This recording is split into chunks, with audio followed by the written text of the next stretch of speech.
All right, let's just dive right into this explainer and unpack what is literally one of the most intense, historically charged rivalries in all of global sports. If you're a football fan, you've probably heard of the Old Firm Derby in Glasgow, Scotland, that massive clash between Celtic and Rangers. But today, we're looking way past the pitch. We're going to focus heavily on the unique sociology behind this matchup, specifically diving into the deep Irish identity behind Celtic Football Club. To really understand the absolute spectacle of the Old Firm rivalry, we first have to ask a kind of fascinating question. Why do thousands of Scottish football fans proudly wave the flag of another nation every single weekend? Seriously, why are Irish tricolors flying so high inside a Scottish stadium?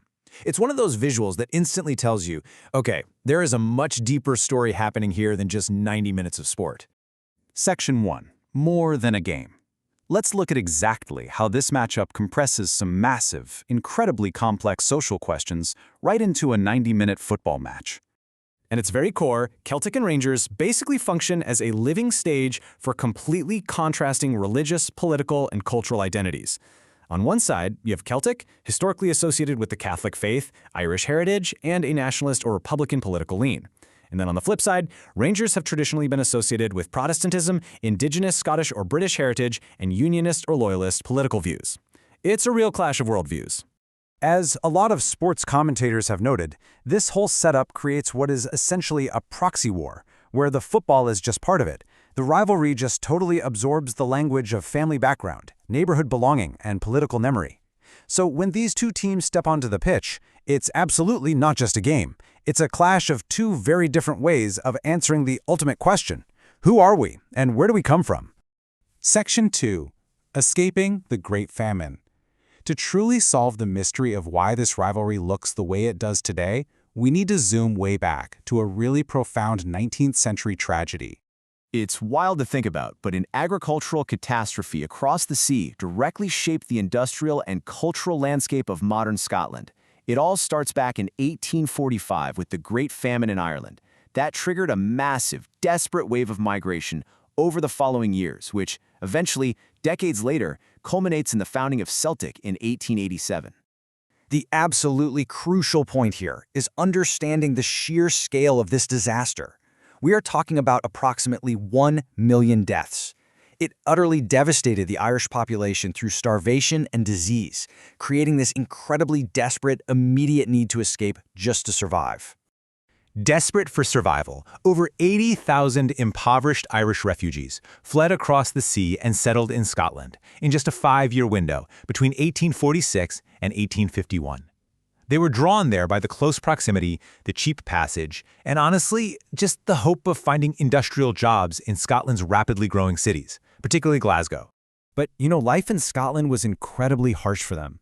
These predominantly Catholic immigrants faced what historians literally describe as an intense social and cultural apartheid.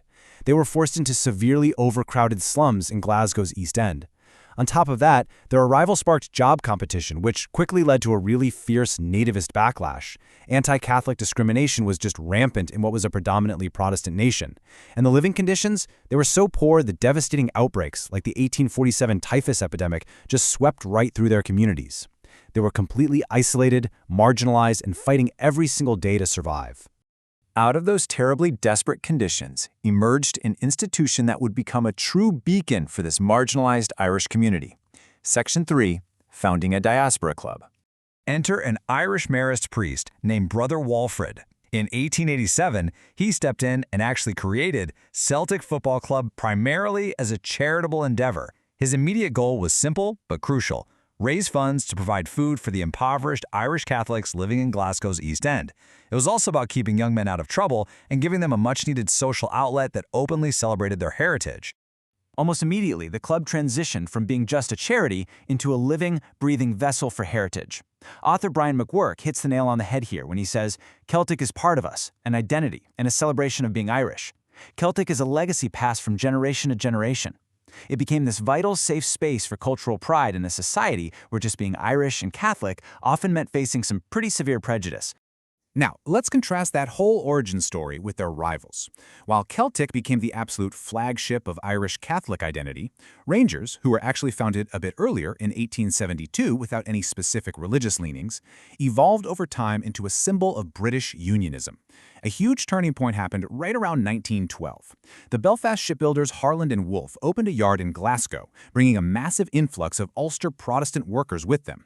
These workers adopted Rangers as their team, completely solidifying a Protestant and Unionist identity that stood in direct, stark opposition to Celtic's Irish Catholic roots. Let's fast forward to the present and see exactly how this inherited identity is categorized today. Section 4, Two Types of Irishness.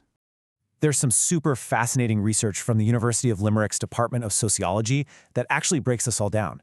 They found that Celtic fans today typically express two very distinct variations of Irish identity when they are out there supporting the club. Let's look at them. The first type is what sociologists call diaspora Irishness. Think of this as a deep cultural pride that's passed down through generations. It's this out-of-Ireland identity that really honors the resilience of their immigrant ancestors. It's all about remembering where you came from, celebrating the music, the culture, and maintaining a really strong emotional connection to the idea of an Irish homeland, even if, you were born and raised your whole life in Scotland. Then we have the second type, nationalistic Irishness. Now, this is a highly politicized identity. For these fans, the Celtic crest is genuinely viewed as a symbol of resistance. This specific identity maintains strong links to Irish republicanism and was particularly heightened during the years of the Northern Ireland Troubles. For these supporters, the club's colors and symbols represent a very distinct, active political stance regarding a united Ireland. But here is where the whole thing gets incredibly complex. The modern Celtic organization actually goes out of its way to actively distance itself from all that sectarian and political baggage. Their official stance is that they are run on a professional business basis with no political agenda. What's really fascinating to see is the tension there, right? You have the corporate entity of the club trying to be this inclusive global brand, while at the same time a huge chunk of its fan base continues to hold on to these deeply entrenched, inherited political identities.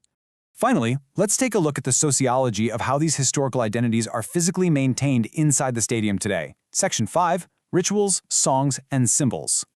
Inside Celtic Park, it's literally like history is performed every single match day. Fans engage in these very specific, powerful rituals. We're talking wearing the iconic green and white hoops, holding up scarves that read "God Bless the Irish," belting out traditional Irish ballads, and proudly flying the Irish tricolor flag. Sociologists actually point out that these matchday rituals give fans a safe, collective environment to perform their heritage. It totally transforms a standard sporting event into this massive, vibrant cultural congregation. Conversely, because this Irish identity is just so deeply tied to the club, it is sometimes weaponized by their rivals. For instance, back in the mid-2000s, this highly controversial chant known as the Famine Song emerged among some Rangers supporters. The lyrics, singing "The famine is over, why don't you go home," are very intentionally designed to taunt those Irish-descended fans about their historical trauma, essentially framing their presence in Scotland as unwelcome. It is a really stark, uncomfortable reminder of how 19th-century grievances are still very much alive on the terraces today. And that brings us right to the modern challenges. While thankfully, the blatant sectarian violence of past decades has definitely decreased, the modern era still grapples with a new generation of ultras. These are the hardcore fans who occasionally express strong geopolitical stances through stadium banners and songs, and, this creates a ton of ongoing friction. It frequently invites disciplinary action and hefty fines from European football governing bodies like UEFA, who want politics kept strictly out of the stadiums. Yet despite all those fines, the sectarian roots and historical identities just maintain this enduring iron grip on the fixture. So, let's summarize what we've unpacked today. We have seen how a 19th century famine literally dictates the sociology, the songs, and the symbols that you find in a 21st century football stadium. Celtic was a club founded to save a starving diaspora, and today it represents a continuous, incredibly visible struggle between the somewhat sanitized world of modern global sport and the deeply entrenched, very real realities of ancestral politics. As the old firm continues to serve as a proxy for centuries of history, migration, and religious divide, I'm going to leave you with this question to ponder. Can global sports ever truly be separated from the geopolitical and historical roots of their fans? Or will the game on the pitch, for some communities, just always be so much more than a game? Thanks for joining me on this explainer, guys. Keep learning, and I'll catch you next time.